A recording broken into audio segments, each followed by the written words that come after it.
right, let's go ahead and jump in here. First and foremost, thank you everybody for your time today. We appreciate you joining us for what is AIT's PizzaCast here in June. We have just hired Mr. Hathcote, who will be taking over here for us in a very, very short time, who is a well-known security industry-leading expert, right? So the theme of today is we want to make this interactive, right? If there's conversations that we have to take offline or that require way more than the time we have, we will do so and schedule a follow-up call with Jeff and team. But we really do want to make this as interactive as we possibly can, right? There's no topic kind of off limits, I'll say, to start with. Yeah, there are several that are. Security. How's that, Jeff? Security. Okay.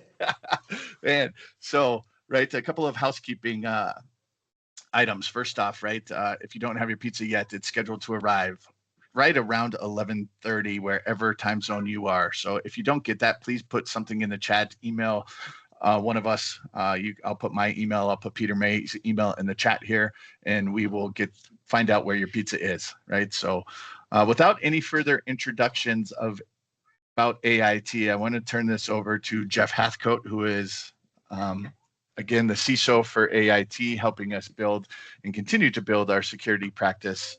So Jeff, I'll keep an eye on the chat. If there's something that's pressing, I'll just ping you. Otherwise, it's all yours, and can't wait to see this. Awesome. Thanks, Mike. Hey, I did notice that there's quite a few names that I do recognize. So I've been in this world for a little bit. So I appreciate you guys being here. And one thing that I do want to say, Mike kind of touched on this. I know there were a lot of questions that were popped in when you registered. Hey, I'd like to talk about this. I'd like to talk about that. If we don't necessarily get to that particular topic, let us know. Put something in the chat, send an email, whatever, and we'll get back to you. I just want to make sure that everybody is satisfied with the content. And we have limited time, so we could talk for days and days and days. If you know me, you know that I do that quite often. So I'll be reined in to an hour, and I'm not eating pizza, so we won't have to pause for bites. So, but as Mike mentioned, I'm now with All In Technology, and I'm just thrilled to death to be here. And one of the things that we're doing is we're going to build into All In Technology internally as well as to our clients that security mindset, right?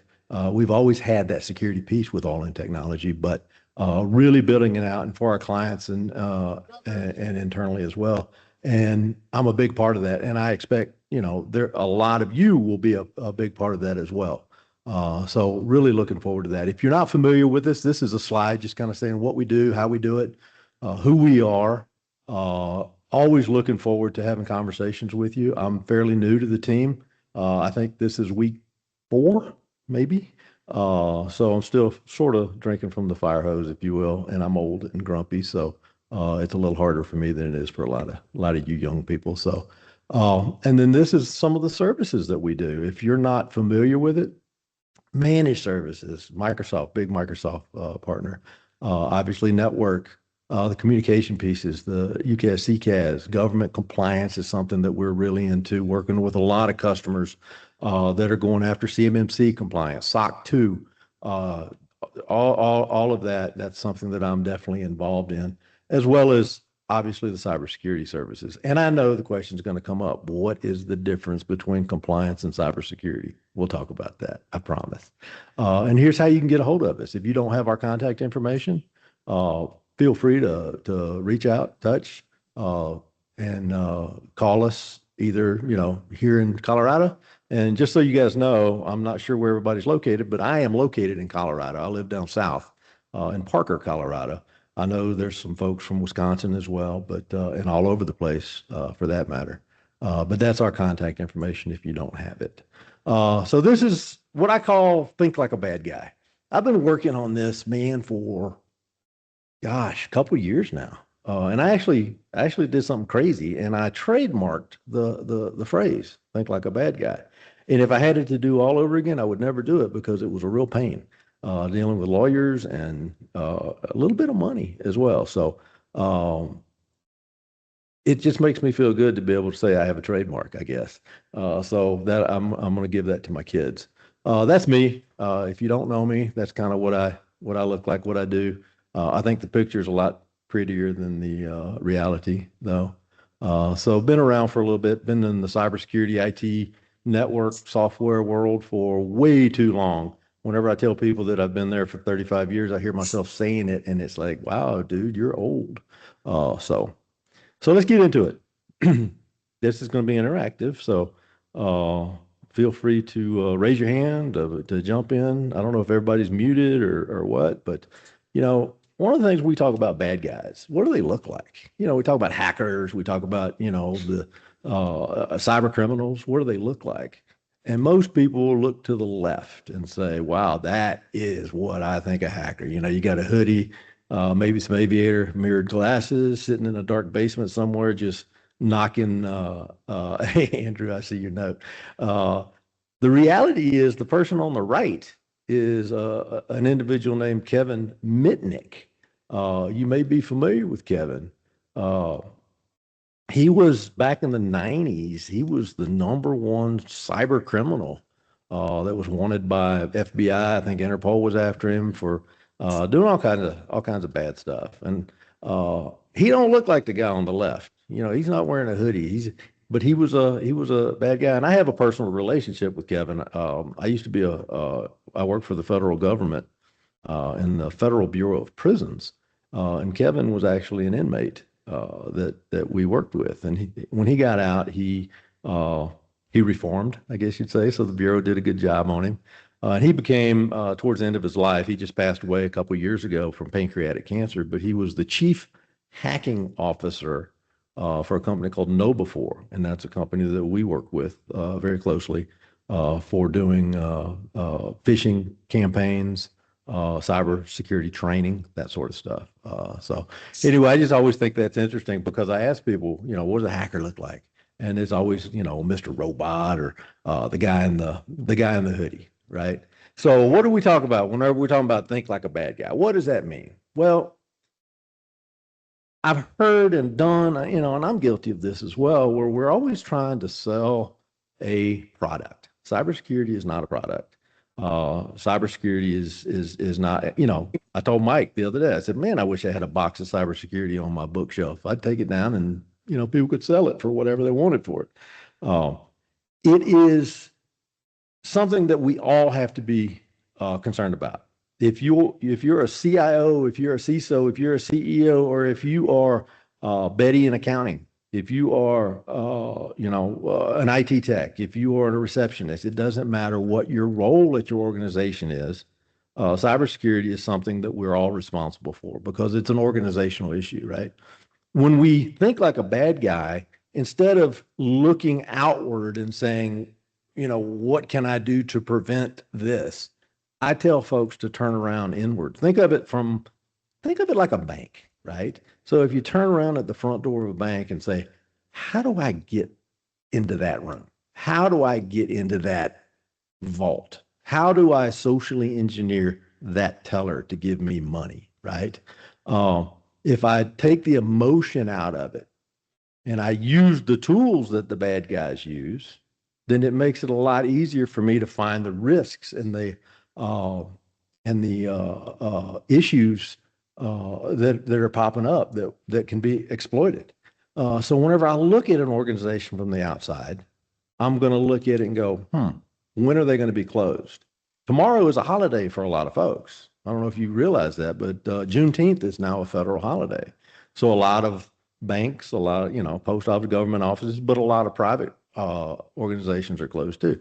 Is that an opportunity? Heck yeah, it's an opportunity. I think about New York. I think about New York having this parade for the New York Knicks. There's 1 million people that are standing in the streets right now. That tells me that there's a lot of empty offices, right? So what does that mean for a bad guy? Does that give me an opportunity? Yeah, and it also gives me the opportunity because folks are not necessarily going to be focused on the organization. They're going to be focused on the New York Knicks, right? Is there a predictable pattern to staff? Do they come into the office at the exact same time? Do they all go to Starbucks at the exact same time and leave things open? Excuse me. Do they Do they post things on social media that they shouldn't? I mean, one of the best places to find information, I'm going to go into this a little bit later, is like LinkedIn. LinkedIn started life as a social media for professionals, right? It was like, now it's kind of become Facebook, but people post everything on social media, right? Not just what they had for lunch, but maybe, hey, it just got out of a really cool meeting and we've got an acquisition coming up, right? Uh, is there easy access to that building, right? There's no security system. The doors aren't locked. I can come in behind anybody. And I look through the windows and see data that's sitting on somebody's laptop. Are the staff trained? Are they gonna question me when I walk in? Because I don't look like the hacker, right? I'm the nicest guy in the world. I'm gonna walk in. I'm probably gonna bring a nice vanilla latte, perhaps a flower, and I'm gonna hand it to the receptionist, and I'm gonna say, "Hey, how are you?" And she's gonna let me in because I'm a nice guy, right? In theory, at least. Whenever I talk about let's use the tools that the bad guys use, some of you guys may be familiar with this. You can build your own toolkit for less than a few $100, right? Uh, just by showing the in the chat. Anybody know what these are? Has anybody seen these? I'm gonna say yeah, but you're just busy typing. Andrew has all of them, right? So we'll start with a Flipper, right? Flipper Zero. And now there's a Flipper One coming out. This is something that we use, I use quite a bit to prove out things. I've cloned hotel room cards. I've done all kinds of cool, fun stuff. This is what's called an OMG cable, right? Typical USB. If you plug or I plug this into your machine or your phone or whatever, I can own you. Obviously, a little bit more than that. There's another one that just actually came out that cost $35, and somebody sent me 3 of them. It's called a BLE Shark Nano, and Finnish Shark Tech makes it. $35, and it's a tool that we can use for pen testing. I can create fake websites, fake networks. You can log into the network. You're sitting at the airport and you see free Wi-Fi, but you log in with your Google number, your Gmail address and password. You're not really logging into free Wi-Fi. You're logging into me, and I just got your Gmail address and your password. Another one that's kind of fun is this. You might know what that is. Type it in the chat. This is called a Wi-Fi pineapple. It basically does kind of the same thing, just with a little bit more power as this and the flipper, where I can set up in your parking lot and I can create what we call evil twins. It looks just like your website, and you're logging in. Guess what? You're not logging into your website. You're logging into my website, and I am taking all of your information that I can get. Another one that's not necessarily on here is a set of lock picks. I've got lock picks for days. If you've never tried to pick a lock, I encourage you to do that. I taught my daughter to bust into a master lock in about 30 seconds, and she is amazing. But how is that important? Well, there's a lot of locked doors between us and what we want to get to. So if you're thinking like a bad guy, you got a lock pick and you say, how easy is that lock to get into it, to my data center? Is my data center labeled? Does it have a big sign on the door that says data center? Well, that's going to tell the bad guy. Another one is Kali Linux. Kali Linux is an operating system that is used for cybersecurity professionals. That's the way it's advertised. It's absolutely free, and you can see the prices that are on these things. You can build this toolkit for hardly anything, really. I carry all this stuff in a very nondescript, discreet backpack. I have yet to be stopped by security. I do understand some of these things are frowned upon in certain countries, like Canada doesn't like them. The Wi-Fi pineapple is illegal, from what I understand.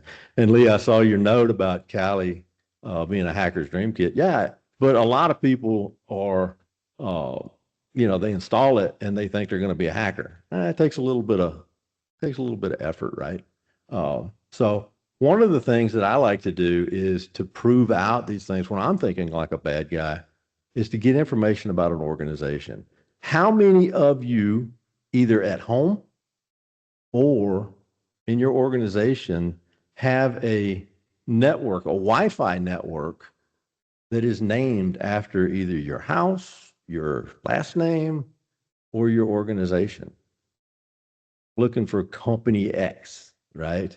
Well, that is something that a lot of people do. I mean, first thing I do whenever I'm in a new neighborhood, of course, I don't move very often. I've been here forever, is I look at, see what all the networks, and you see Smith House, Jones,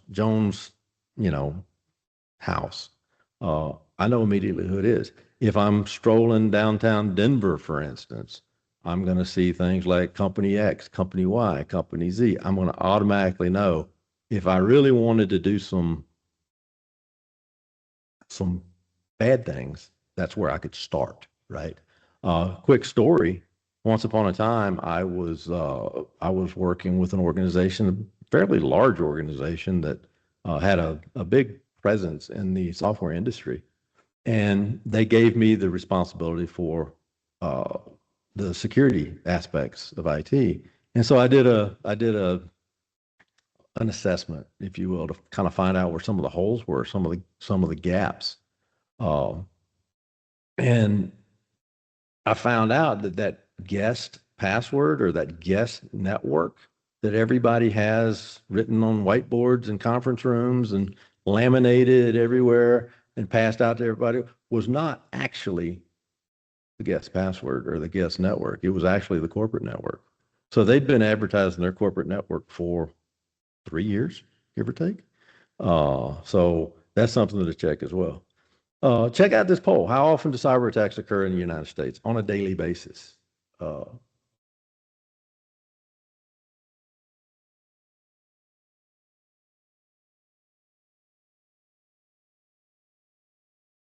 not sure what to do with that. How many people look for themselves on the internet? Anybody? Am I the only one? Mike does, I know. So these are some places you can go to do what we call reconnaissance, right? Of if you want to find out about a particular organization, a particular person, what's my name.app, URL scan. You can inspect websites. You can find out corporate identities, accounts that are associated with email addresses. Some of this sounds pretty simple, but it's really not. Or it takes a little bit of effort. But if somebody really wants to, and these bad guys function like organized crime. If you've ever, been in a situation where you watched a TV show about organized crime, the mafia, whatever, these guys all talk to each other. They share information. They have intelligence that they always share. And this is where it comes from. How many people get spam emails, phishing emails, asking, hey, you've got a speeding ticket that you did not take care of. We need you to pay for that. And we need you to do it with Target gift cards. How many do that? Oh, you'd be surprised. Why are there so many phishing emails? This is one of the biggest ingress points for ransomware is phishing. Why are there so many flipping phishing emails? Because they work. People fall for it every day. I think I counted once upon a time that I get about 200 phishing emails on a regular basis per week, maybe more than that. And it's kind of ridiculous. And they're very, very good. We're going to talk about artificial intelligence in a minute, but with AI involved in this, the phishing emails are so realistic. You get them from FedEx, you get them from your bank. I got one the other night. I had been down in Louisiana the previous week, and the night that I got back, I got an email actually from Wells Fargo saying, "Hey, this is suspicious. Did you do this?" And I looked at it, and I'm like, it looks real. It looks real, but is it? Come to find out, it was. I didn't click it. I called, which is one of the things that you should do to verify. but somehow my debit card had gotten compromised. And I think I know where, but they had spent $98 at a restaurant called Wingstop. If you're ordering $98 worth of chicken wings, God bless you. And then they had taken $172 twice to the same Home Depot and charged $172 two times, the exact same amount from the exact same Home Depot. My guess is they were buying gift cards because they're harder to trace. So does your organization, do you do phishing campaigns? Do you use a know before or similar? Do you do awareness training? That's something that I've always done, and I've been loved for it, and I've also been hated for it because people think I'm trying to trick them, and I'm not trying to trick you. I'm trying to teach you. I'm trying to do what we call healthy paranoia. This is my friend Betty in accounting, who she's a lovely, lovely person. But by golly, she just clicks on everything. Just clickety click, click, click. Because you know why? Because she wants that flipping Starbucks gift card. And there's nothing that we can do to convince her that that Starbucks gift card is not real. You're clicking, you're going to give your information away. I have always said, and people can argue with me, and that's fine, that one of the best methods for preventing that sort of thing is education. Just educating people. Whenever you do use the phishing campaigns, they're not punitive. They're not to make you feel stupid. They're not to make you, they're not to fire you. They're to educate you. If you do not have the environment at your organization, at your organization to report something, then we need to fix that. And that's something we can definitely help you with. My daughter, my middle daughter is a school teacher at a private school here in Denver, and she is very phishing conscious and spam conscious. And around the holidays, they typically will get a gift or gift cards from parents or what have you. And she reported a bunch of those as spam or phishing, and they weren't. They were real. So the parents had to redo all their gift cards for the staff. So, which I thought was kind of awesome for my daughter. One of the other ways that people get in is through vendors, right? How much access do your vendors have, and how often is that access reviewed? Do you know who your vendors are? Do you have a list of all of them? Not just your big ones, but your anybody that has access to your information systems, to your physical building, to any of that, to your people, right? Do you know what their cyber hygiene is like? Do you review it? Do you have these conversations with folks? Have you done a security assessment, not just on yourself, but on your vendors, your partners, right? Because, we all think about the one that everybody thinks about that comes to mind first is that Target compromise that happened some years back, where the heating and the HVAC system was compromised because a Johnson Controls vendor had administrative credentials into the network, and that's how they were able to do that. Vendor management is huge. It's something that we've got to pay attention to, and it's something that is, if you stay on top of it and if you do it right, it's not that difficult. If you partner with your vendors, they will understand. If you have a vendor that pushes back and says, no, we're not gonna let you review us, we're not gonna let you assess our security stance, it might be time to look for somebody that does it, that does give you that access. And that's just the reality of it. Artificial intelligence. This is everybody's favorite topic. This was the number one on the hit parade of comments that folks made. Where is AI fitting into this world? I don't know how many of you are using artificial intelligence. I can remember my first taste of ChatGPT back a few years ago, and I was like, this is world changing. This is voodoo. As a security guy, it scared me to death, right? Because I just kind of saw the writing on the wall. So what are we doing with artificial intelligence in the bad guy realm? Well, we can scrape data easily. Look at LinkedIn. We can get, who's the CEO, who's the CIO, who's going on vacation, who's not home. I have a friend of mine sent me it was a recording, actually, an audio recording of these two people. It was like a news broadcast, really, that was talking about this one guy, and it was him. He was talking about him, and they were reviewing his resume, really, like he was going to be a guest on their talk show. And it was uncanny how great it was. And I said, what in the world is this? And he fed his LinkedIn profile to ChatGPT, well, a form of GPT.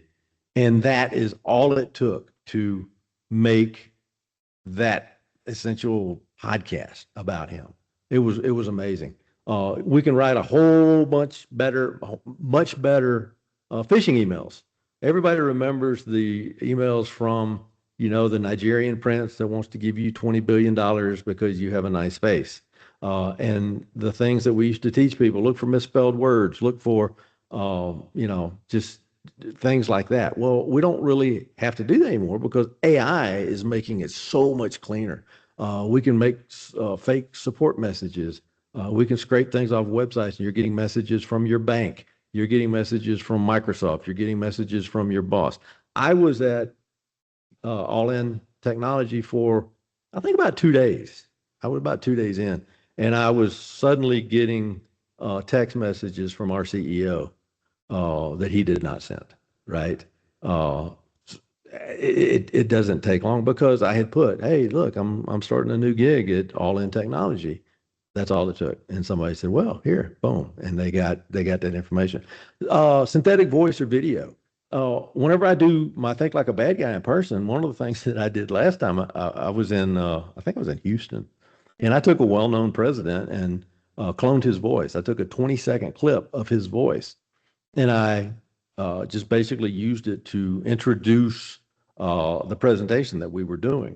The person that was kind of hosting it, my role, where we were talking about the venue, what a great venue it was, and how Houston was one of the greatest cities in the world, blah, blah, blah, blah, blah, all that stuff. And as it was being played, the manager of the venue, it was a not really nice steakhouse, walked in right at that moment and freaked out. How in the world did you get Donald Trump to do that?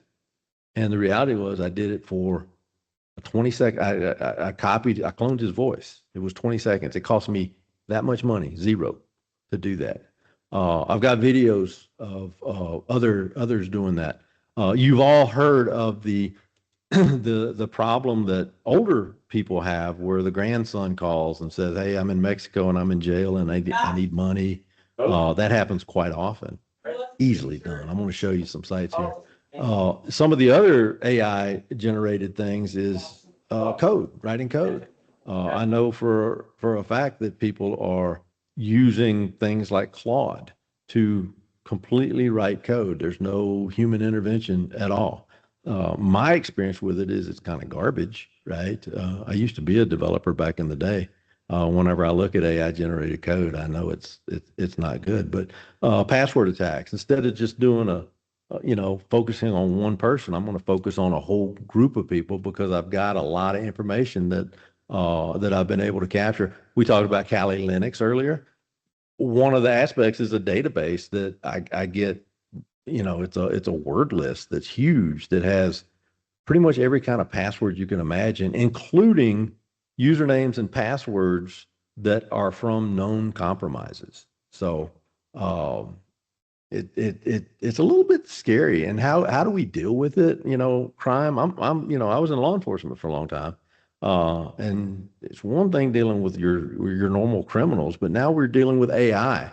And look at the features, right? The speed, targeting, detection, evasion, sophistication, scalability, and fake identities. Fake identity is one of the easiest things you can do using the deep fake stuff. And if we ever, meet face to face, I'll show you some of the deep fakes that I've done. I actually made a video, or not a video, but an audio deep fake of my boss giving me a giant raise. It was really great. And I told him I was going to send that over to the board and make sure that they kept their end of the bargain. And he freaked out a little bit. But if you look at how AI is doing it, AI is being used to bypass security stuff. It can learn and it can adapt depending on what you're doing. And these folks are really leaning into AI. And the one thing that I want to tell people to be careful about is don't call up and say, hey, I want AI. I need AI. Because my response is going to be for what? What is the problem that you're trying to fix with it? If you don't have a clear problem that you're trying to fix with it, and you're just doing it for the cool factor, probably need to have a bigger conversation about it. Is it great for productivity? Absolutely, it is. Is it great for engagement with various folks? Absolutely, it is. Is it dangerous and can it be misused? Absolutely, it can. Right. I always tell people, one of the analogies that I use is it's kind of like fire. Fire can be great. Fire can warm you whenever you're cold. Fire can cook your food whenever you're hungry, but it can also burn down your house. So you got to be really careful with that stuff. So, and some of the easiest things that we can do are using AI. I want to show you a few, and you'll get a copy of this deck if you really want it. But some of the toolkits that are available for little, no cost, some cost, Fraud GPT, right? That's something that, these things are advertised as testing for educational purpose, right? If you look at the one that says unleash unrestricted AI power, that's from one called Worm GPT, right? It generates code. You can generate viruses with it. Virus GPT, for instance, and these are all real sites. I just took screenshots of what the real sites were.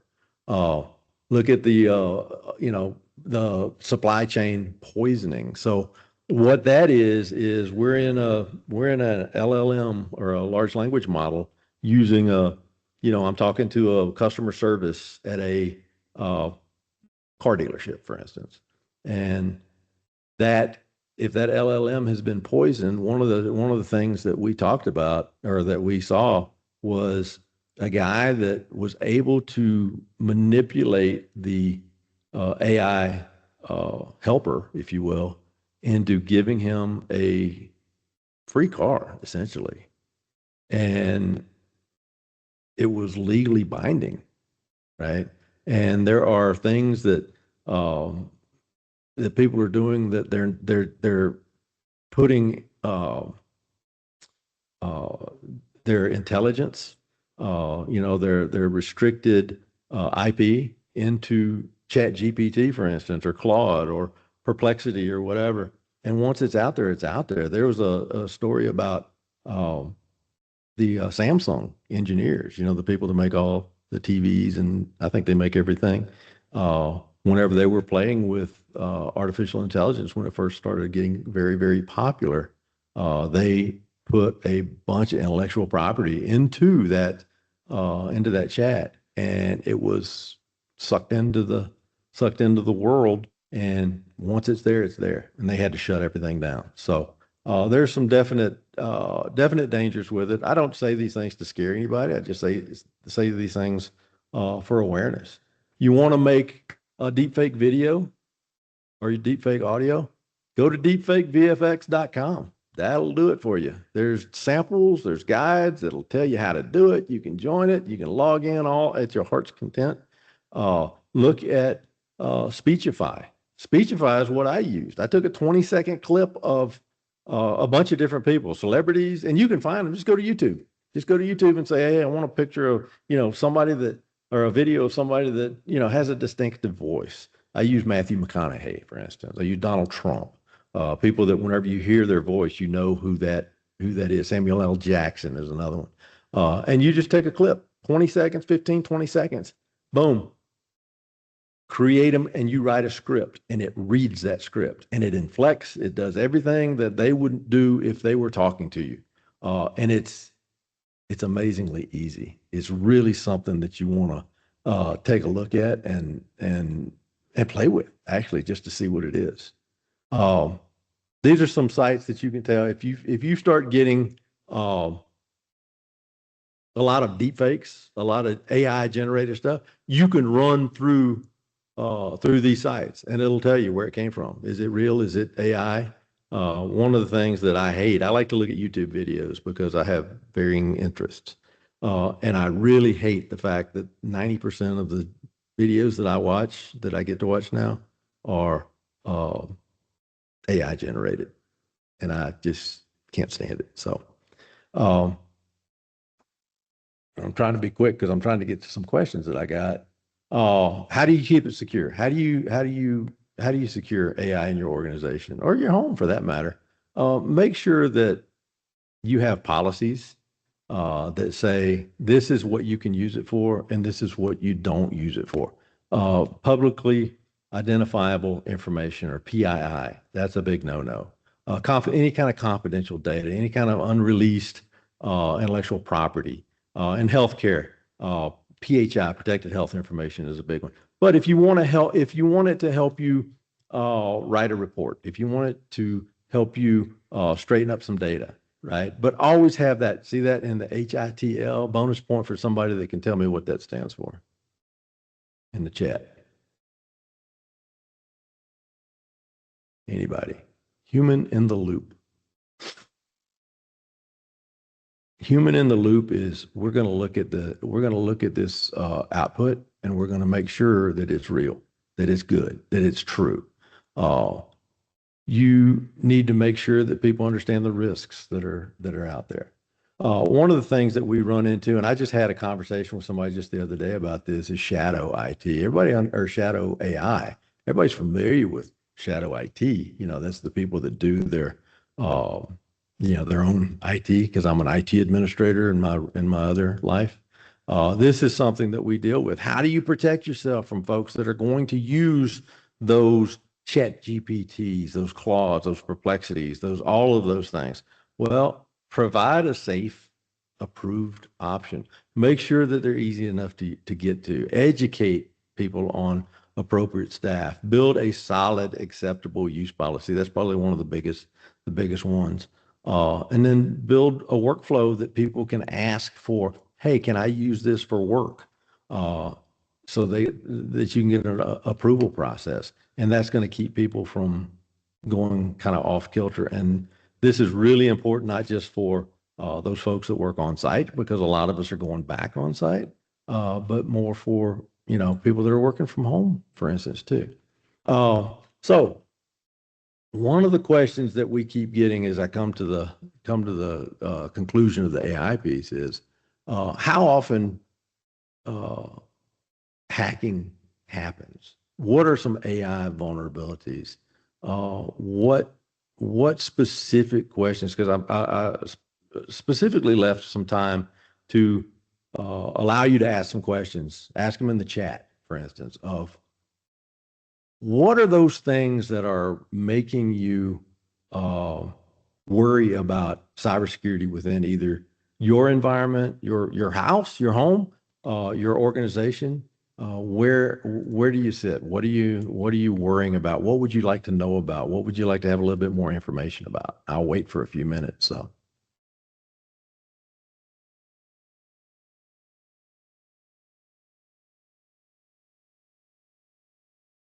Lee, I know you've got a couple of questions because you always do.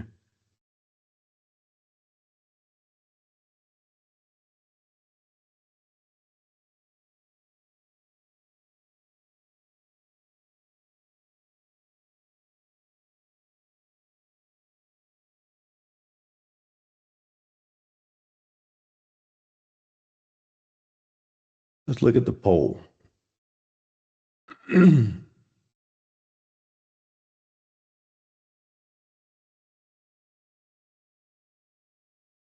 Average cost of a cyber attack in the United States, or how often let's start with that one. How often do they occur? Every 31 seconds. That's a reality. If you have not seen an attack, you're probably going to. One of the things, I was looking at a report this morning from the Cybersecurity and Infrastructure Security agency, better known as CISO, which is a government agency. They're moving from prevention to resilience. So that is basically our government saying we know that we're going to get hit. So we just want to prepare to recover from it as opposed to prevent it. What's the average cost of a cyber attack? $1.27 million. That's quite a bit. That's, I had an organization that called me one time. They just kind of wanted to talk, see what kind of offerings were out there. And the guy said, I'm a small business. I just do bookkeeping and I've got, 9 customers. It's me and my wife. I've got 1 server. We just do bookkeeping. A little bit after I talked to him, maybe 2 months, he had been in the middle of a email compromise where the bad guy was sending out fake invoices and sent a $150,000 invoice to one of the guy's customers. And they were able to come to an agreement where they each paid $75,000 to it, but that money was gone, right? $75,000 to a very small micro SMB, that's big. That's a lot of money, right? Here's another one. If an attacker looked at your organization today, where do you think they would look first? Where do you think? I would look at employees. There's a saying, yeah, Lee, LinkedIn, right? Who's doing what, where, when, and why? Did they just get promoted? Did they just get fired? Did they just update their LinkedIn status and share it with everybody because that means they think something's about to happen? There's a saying that we don't hack machines, we hack people, right? So I would definitely look at the people first. I would also say, if that organization is not keeping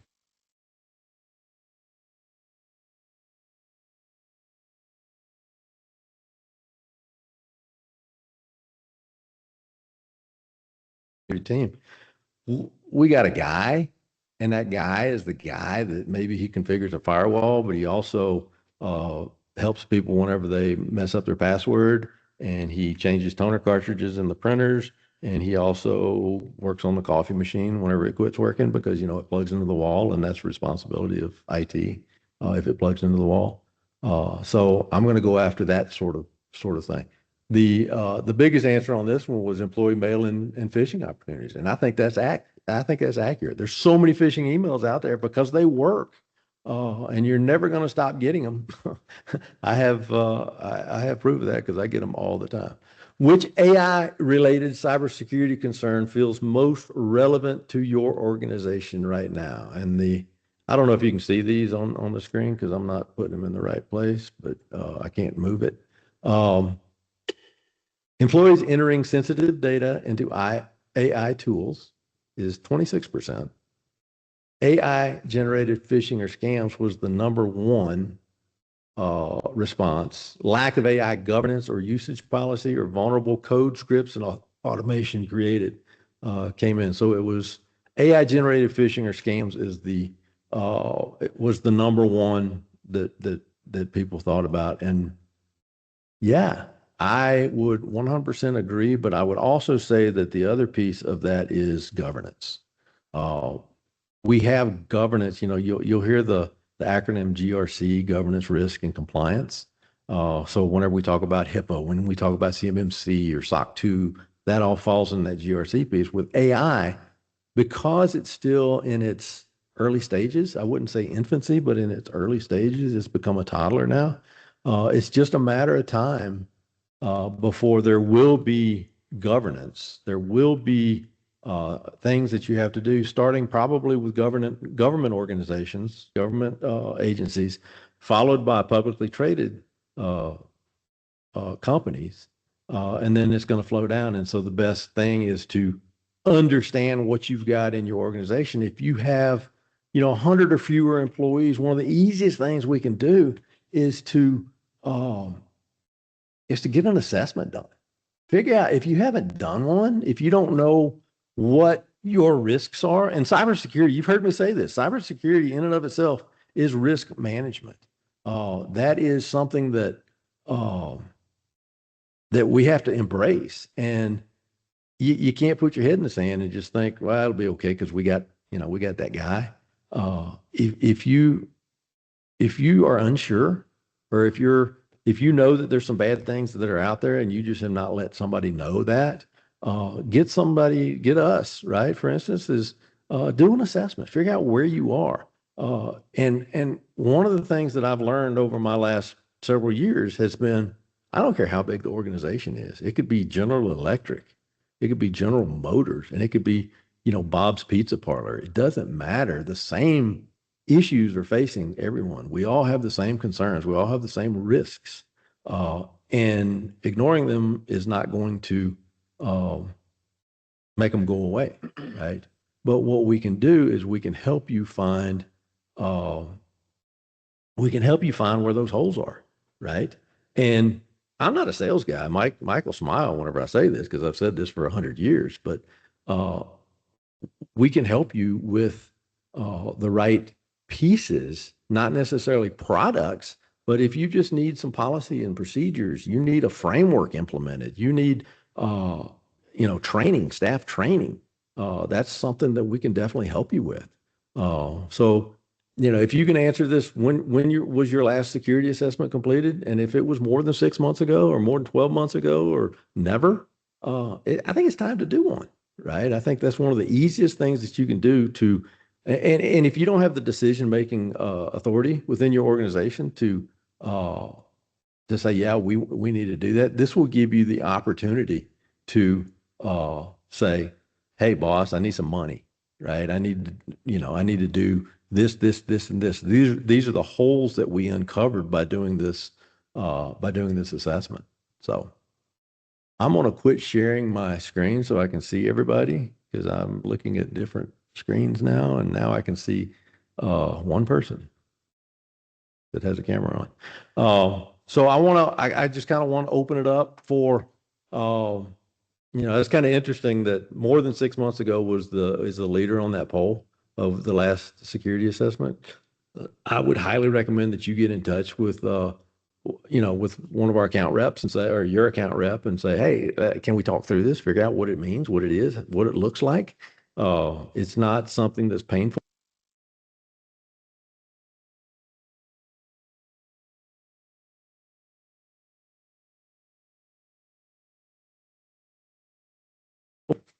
I'll be honest with you, Lee, and I've known Lee for quite a while now, but it's probably not. I don't worry so much about the guys over in the China, Ukraine, the hackers, if you will. Like I mentioned earlier, I worry more about Betty over in accounts payable that just clicks on everything, right? And that's easily solved through education. And if it doesn't solve through education, it's a different conversation with Betty.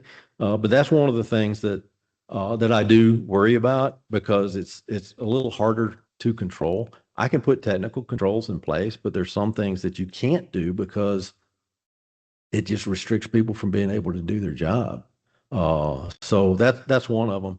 Obviously, with the artificial intelligence piece, that's another one that what's tomorrow going to look like? And we always talk about, business changes on a regular basis. There's something, those of you that have been in the IT world for a while know what Moore's law is. So Moore's law always said that compute power would double every 12 to 18 months, right?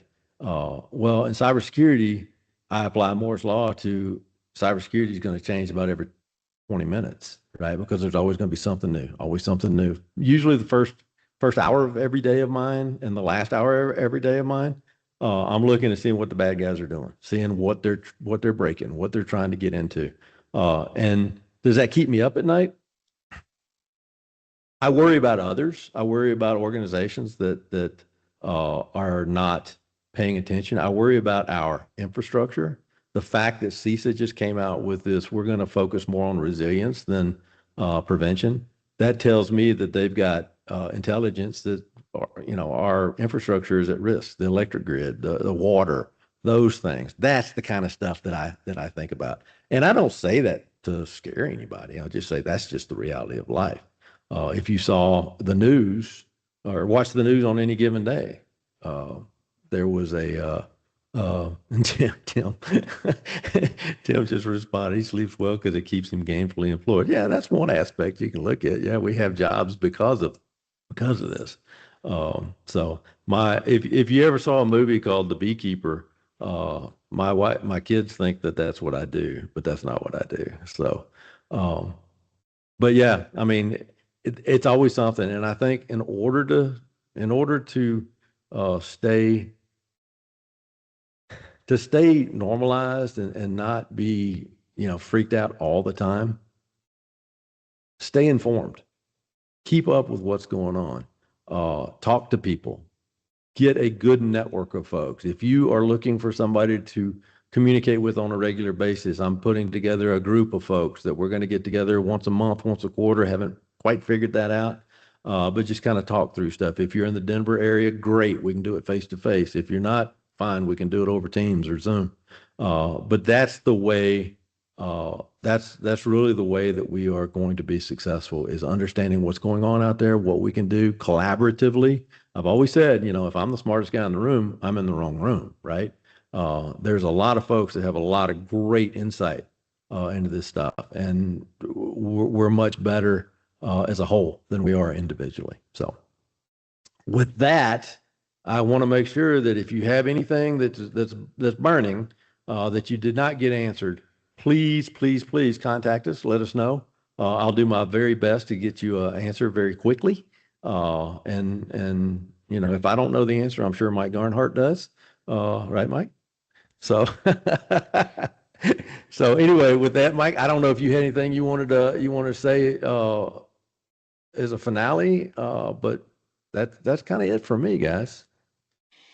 No, thank you for your time, Jeff. Obviously, Yeah, appreciate absolutely. it. And thanks everybody for joining us. As Jeff mentioned, if there is anything that you need us to follow up on, please reach out, whether that's to Jeff, whether that's to myself or to the account reps, right? We'll be happy to follow up on anything that's lingering out there, right? Yeah. As Jeff mentioned, right? And I think this is important. It's not one point product. It's not as simple as that. So, right? If there's simple questions, hey, we're thinking about this product. Have you ever heard of it? Chances are Jeff either heard of it or he knows the guy that runs it, right? So there's some just education that we'd be more than happy to pass along to any of you as we need through this, right? This isn't, hey, just call us when you need something. This is a call us whenever you have questions, comments, concerns, right? We're happy to jump on the phone. We're happy to meet in person, right? We are a brief plug. We're going to do a quick little steakhouse journey with Jeff and talking in a roundtable here in the next couple months, right? Both in Denver and the Green Bay area. Happy to come to any city, quite frankly, as long as there's enough people to get in a room and have a real discussion. And these are really just open-ended discussions on what you guys are seeing versus what we're seeing, and really just trying to make sure we can do and educate everybody as much as we possibly can, right? Our goal is to educate, without having to see your wallet flying open every single day to do so. So thanks again for joining us. We appreciate your time. Hopefully you got feel free to hit me up on LinkedIn as well. If we're not already connected, I'm happy to connect with you. So appreciate it. You're gonna click his link and it's gonna fish, folks. So yep, absolutely. We'll see how much you paid attention when we get the wrong person in this when they get the wrong Jeff Hathcote here. So thanks everybody for your great questions, too, great feedback. So have a great afternoon, everybody. Thanks.